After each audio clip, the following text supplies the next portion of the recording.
Welcome back to the kitchen table. A very interesting and different day on the kitchen table today. Day one of the Sywell LAA CAA Share the Air event in Northamptonshire has just finished, and on the kitchen table has a bit of an exclusive for you. I'm sure you've seen as the title of this film.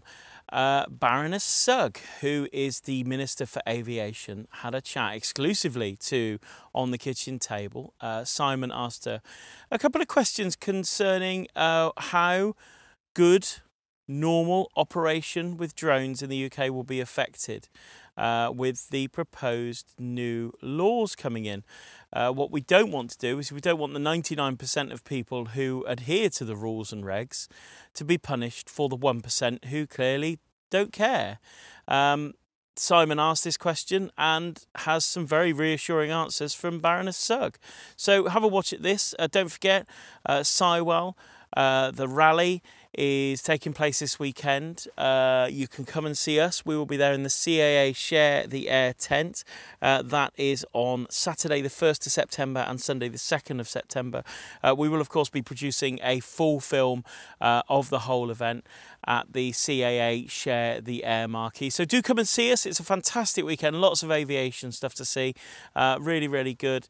And there is a netted area where you can come and see Parrot flying their amazing Anafi drone. So do pop along. We're at Sywell and it is just a brilliant location, perfect weather, and just a really, really nice location. So it'll be lovely to see you there.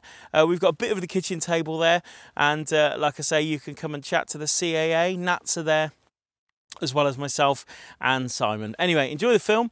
This is Baroness Sugg talking to Simon about the proposed air laws that are coming in and how will it affect us drone users.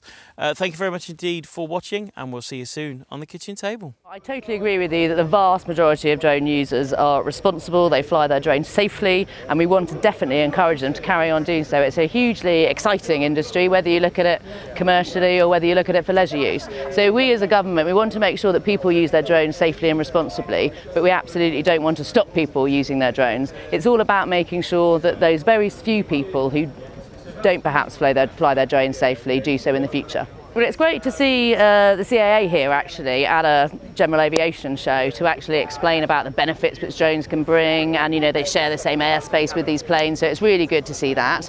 Drones are a hugely popular gift, as you say. I think it was second most popular last Christmas. We have changed the law recently, which basically brings in a 400-foot height restriction on drone use, and also you're not allowed to fly within a kilometre of an airport, and that's again to make sure that drones are used safely. We're also consulting at the moment on future drone regulations, so I'd really encourage all drone users to come back to us on our consultation questions, because we want to make sure we get the regulation right, and as I said, that we allow drone users who use their drones safely to carry on doing so.